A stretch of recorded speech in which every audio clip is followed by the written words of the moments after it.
Pour toi qui choisis une libre gérance, la première charge pour toi, c'est quoi? C'est comme pour tout locataire, payer le loyer. Ça veut dire qu'il faut verser... Chaque fin de mois, tu as la pression là. Il attend que tu fasses le virement dans son compte. Eux, ils ont la chance, c'est pas Total, c'est pas un bailleur qui va venir à ta porte et te dire, regarde-moi, voilà, tu as les numéros de compte, on fait des virements, c'est très professionnel et tout, vous voyez.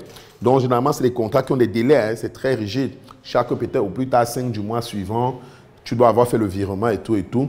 Maintenant, comme j'ai dit, il y a encore la problématique. Est-ce qu'on est sur le forfait ou on est vraiment sur la redevance? Voilà, parce que la redevance, comme j'ai dit, doit être tirée de l'activité. Si on est sur la redevance, ils vont forcément te mettre du rendement.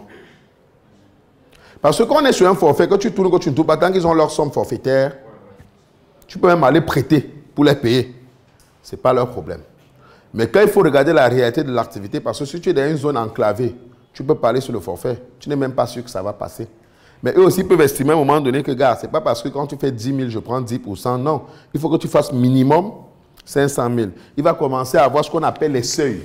On va commencer à te donner une sorte de seuil plancher en termes de rendement. Parce qu'eux aussi ne veulent pas ouvrir tout un fonds pour rien. Ils ne veulent pas céder leur fonds. Ils vont par exemple te dire que, en termes de seuil plancher, comme nous on est à 10% du bénéfice, ou du chiffre d'affaires, ça dépend de ce que vous avez conclu. Mais moi, j'ai dit, essayez toujours d'être là. Lui va forcément essayer d'être là. Faites très attention. Il faut donc absolument que tu puisses faire au moins 3 millions mensuels.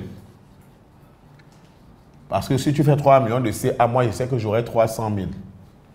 Et ils vont peut-être mettre une clause qui dit que si pendant 12 mois de suite, tu ne parvenais pas à faire ces 3 millions, ça leur donne droit de commencer à penser à la rupture.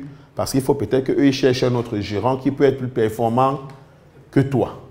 Donc, à partir du moment qu'eux ils te mettent sur un seuil plancher comme ça, on ne peut pas te mettre un seuil plafond parce que même si tu fais 200 millions, bon, c'est tant mieux. Mais à partir du moment qu'on te met ce style de minimum, il faut faire très attention. Parce que toi, tu n'es pas sûr que tu pourras toujours atteindre le minimum.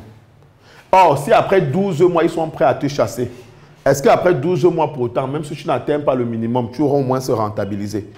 Parce que tout le monde part d'un business pour rentabiliser. Certes, ils ont donné le fonds, mais il faut savoir que c'est toi qui achètes leurs produits. Hein. Ça veut dire que quand le carburant quitte la soute, c'est toi qui payes. Les huiles qu'ils vendent dans les bidons là, c'est toi qui payes ton stock, on vient te livrer. Donc, ils ont vraiment seulement déposé l'enseigne. Sinon, pour le reste, en principe, c'est toi qui fais tourner. Le fonds de roulement, c'est toi. C'est toi-même qui le tourne. Alors, si parce qu'ils estiment que tu ne commandes pas assez, ils veulent te chasser. Mais même le peu que tu as commandé qui est stocké là, toi tu fais comment? Tout ce carburant qui est en soute, la boutique, parce qu'il faut toujours avoir une boutique, ils ont toujours la boutique. Toi tu as même pris pour le carburant, mais comme toutes les stations ont la boutique, il faut bien achalander la boutique. Et quand vous voyez comment certaines boutiques là sont un peu grandes, rien que l'achalandage là, il faut y mettre peut-être 15 millions. Hein? Oui, rien que l'achalandage de la boutique là, qui n'est même pas le carburant qui te donne vraiment l'argent, mais il faut d'abord y déposer presque un 15 millions. Hein?